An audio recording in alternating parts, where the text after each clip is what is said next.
Hi friends, നമ്മൾ ഇന്ന് പറയാൻ പോകുന്നത് ഒരു ഇൻട്രസ്റ്റിംഗ് ആയിട്ട് ട്വിസ്റ്റ് നിറഞ്ഞ ഒരു സ്റ്റോറിയാണ്. ശരിക്കും നിങ്ങൾ സ്റ്റോറിയിൽ കടക്കുമ്പോൾ വിചാരിക്കും ഇതെന്താ ഇങ്ങനെ ഈ സ്റ്റോറി എന്നൊക്കെ. പക്ഷേ കേൾക്കുമ്പോൾ നിങ്ങൾക്ക് മനസ്സിലാവും ഈ സ്റ്റോറി എത്ര മനോഹരമാണെന്നുള്ളത്. എല്ലാവർക്കും തീർച്ചയായും ഇഷ്ടപ്പെടാൻ സാധ്യതയുള്ള ഒരു മൂവി തന്നെയാണിത്. നമുക്ക് എന്തായാലും സ്റ്റോറിയിലേക്ക് കടക്കാം. സ്റ്റോറിയുടെ തുടക്കത്തിൽ തന്നെ ഒരു പെൺകുട്ടി കരയുന്നതാണ് കാണുന്നത്. ആ പെൺകുട്ടിയാണ് നമ്മുടെ ഈ കഥയിലെ നായക.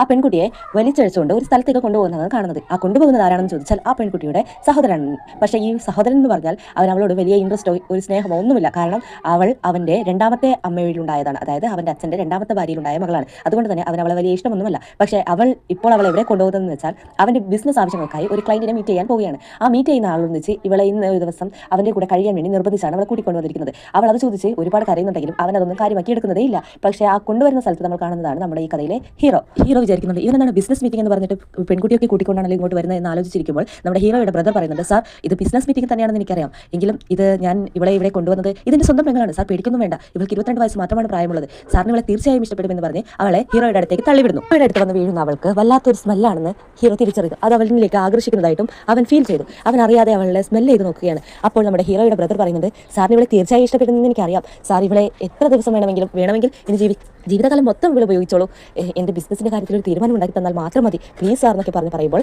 നമ്മുടെ ഹീറോ പറയുന്നുണ്ട്, ഞാൻ നിങ്ങൾ ഉദ്ദേശിച്ച പോലെ അത്രയ്ക്കും ചീപ്പായ ഒരാളല്ല, എന്തുകൊണ്ടും എനിക്ക് ഇങ്ങനെ ഒരു ഡീലിങ്സിനോട് താല്പര്യമില്ല, ബിസിനസ്സിൻ്റെതായ രീതിയിലാണ് ചെയ്യുന്നതിനോട് എനിക്ക് ഇൻട്രസ്റ്റ് എന്ന് പറഞ്ഞ് ഹീറോ അവിടെ നിന്ന് പോകുന്നു. ആ പോകുന്നതിൻ്റെ ദേഷ്യത്തിൽ നമ്മുടെ ഹീറോയുടെ ബ്രദർ ഹീറോയിനെ ചവിട്ടി തള്ളിവിടുന്നു. നിന്നെ കൊണ്ട് ഒരു ആണിനെ പോലും വശീകരിക്കാൻ പറ്റുന്നില്ലല്ലോ എന്ന് പറഞ്ഞ് അവളോട് ദേഷ്യപ്പെടുന്നു. അപ്പോൾ നമ്മുടെ ഹീറോ